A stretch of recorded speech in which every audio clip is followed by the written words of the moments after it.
doing?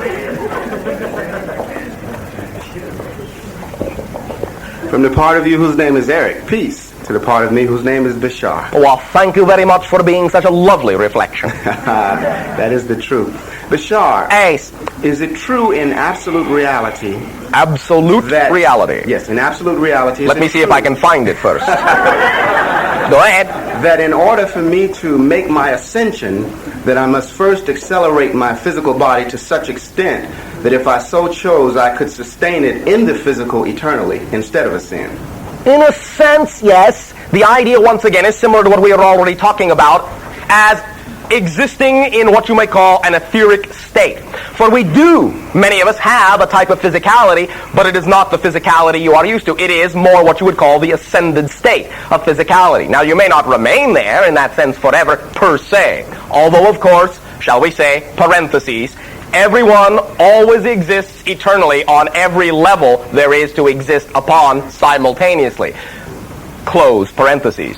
But speaking about it linearly, you may not choose to remain there forever. But the idea is basically, yes, that as you allow more acceleration to take place, as you live more in the moment, more spontaneously, you uplift your vibratory awareness, you take, quote-unquote, your body with you, and you exist in a more refined physiological state, which we have called fourth density, which you may call the Etherian state. Now, do understand once again that the idea isn't really that you, quote-unquote, take your body with you. The idea is not that your spirit and your body are two separate things. Your physical body is your spirit in physical terminology. Your spirit does not inhabit your body literally. Your body is not hollow in that sense, spiritually speaking. So simply, the more you allow your natural spirituality to accelerate, then your body form can ascend with it by stepping up its vibratory experience. Perhaps to illustrate this most simply and most clearly, there is a saying that exists upon your planet that goes as follows. You are not human beings having a spiritual experience, you are spiritual beings having a human experience. You are spirit, expressing yourself in human expression. Just as we are the same type of spirit expressing ourselves in ethasani expression. Therefore, as you live more fully in the now, as you live more fully vitally in the now, as you express the trueness of yourself, everything you are, every expression of yourself can accelerate along with that living in the moment. You understand?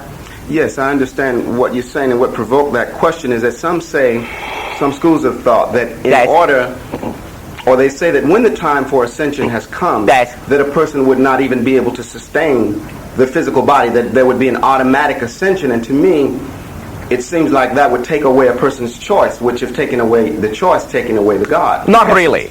The idea is simply a matter of semantics. Mm-hmm. Again, it is an acceleration, which doesn't necessarily have to be perceived as having the same body you used to. Okay. You will, in the astral level, in the etheric level, still be able to perceive yourself as having a body expression. But in no way, shape, or form is it actually the same type of expression you call a body now. Mm-hmm. So in one sense, you can still keep it with you, mm-hmm. and in another sense, you really don't have it any longer at all. It takes away nothing. It is your choice. You simply go to whatever level is most appropriate to the vibration you are, and that simply makes sense to you at the time, because wherever you go, you feel that you fit. So you do not feel like you have lost your choice, because you will simply go to whatever level is appropriate for the vibration you are, and it will feel correct when you are there. In whatever manner you choose to express yourself, that will also feel correct.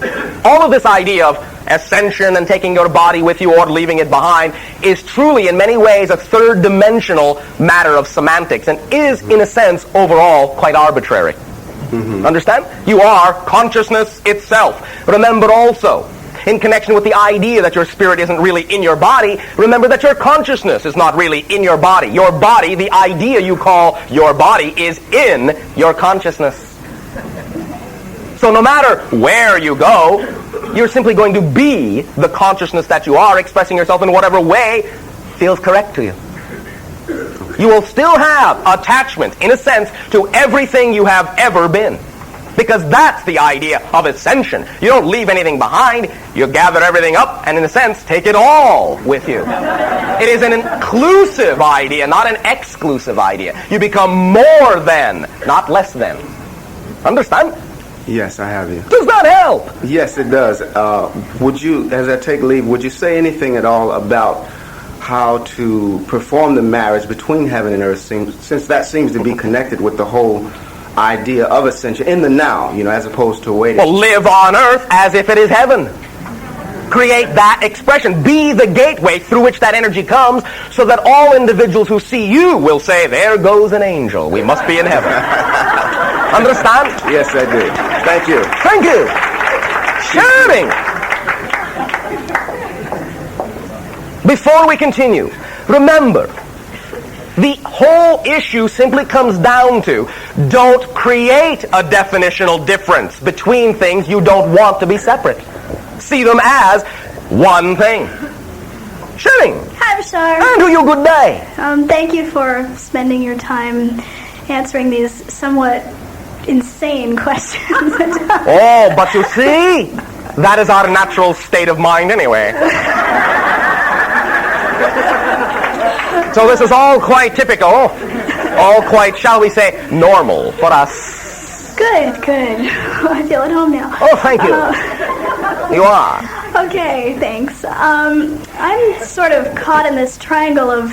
Sort of caught, all right. Triangle of troubles that all shoot off of one another. My, a triangle of troubles. How poetic. Thank you. Would you care to define? Okay, I have been having trouble trusting my instincts on stage, which I don't understand why I can't trust my instincts when I have fun doing it. What do you trust?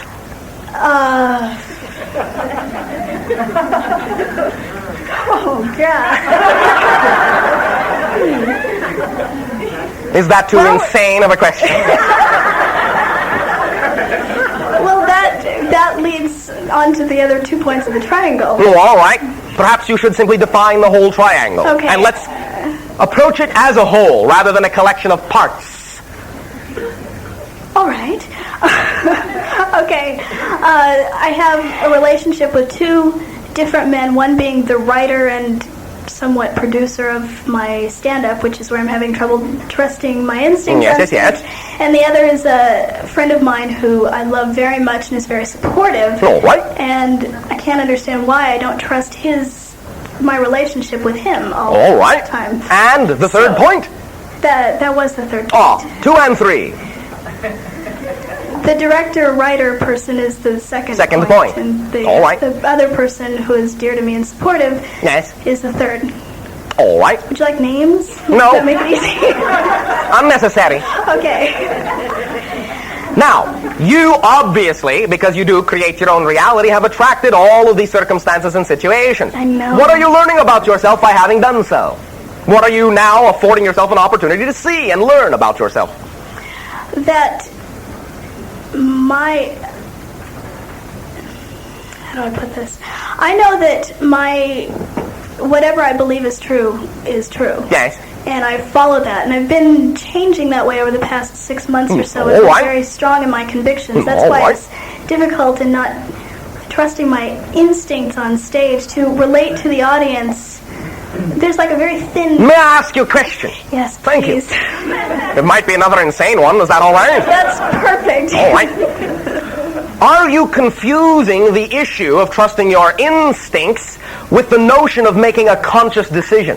Are you saying that making conscious and deliberate decisions is not trusting instinct?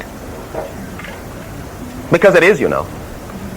In other words, if you simply decide consciously what is true for you, and as you say, go for it, it is in many ways the same thing as simply trusting your instincts. You are simply making a decision, sticking to it, believing that that is the decision you prefer to make, and in very many ways that is the same thing as trusting your instincts. Well, because you are having deliberateness in your life.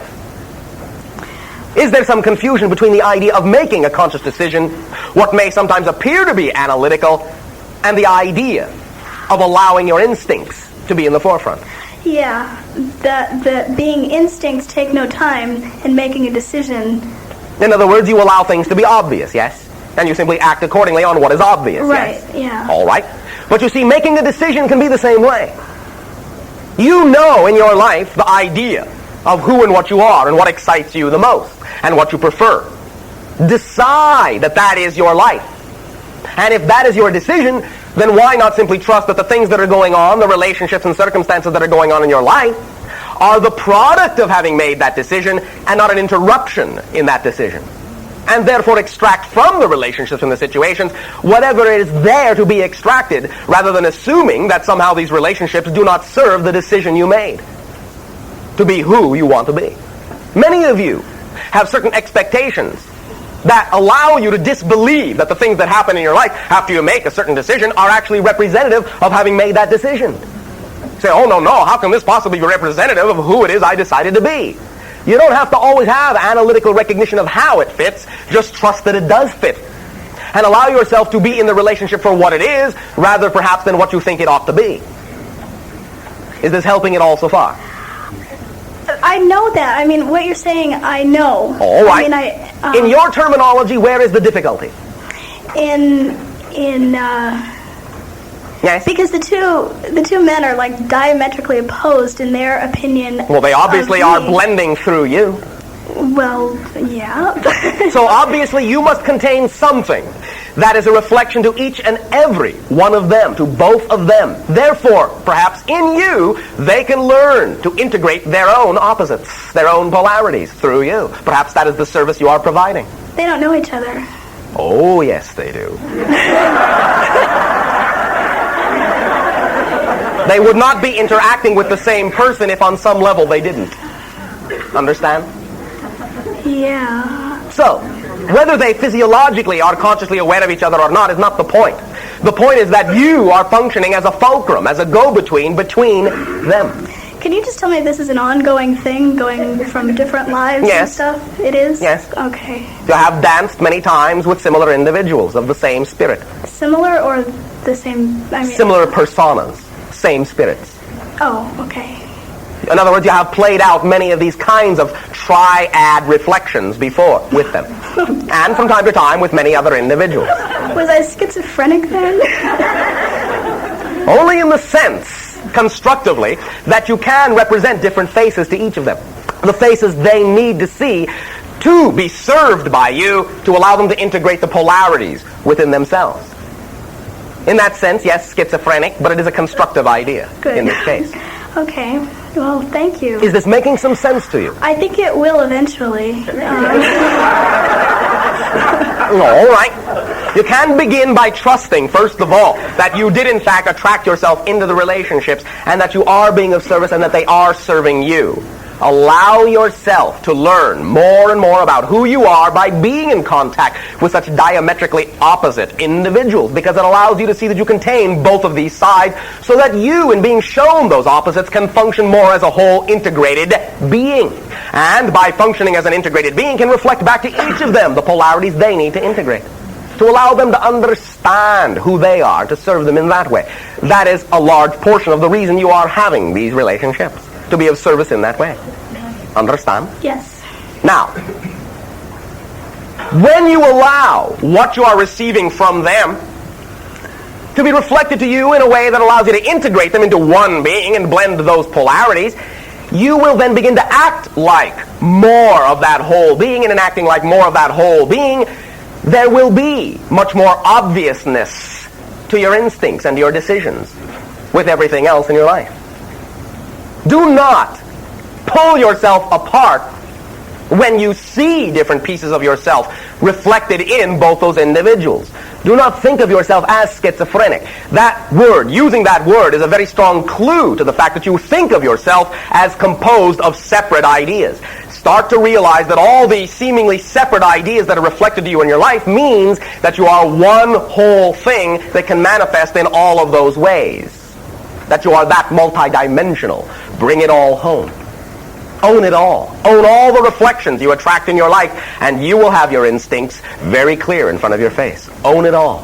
Now that doesn't necessarily mean that when you attract someone in your life that's doing a certain thing, acting a certain way, that they are necessarily a one-to-one reflection of what you are doing or what you need to work on directly.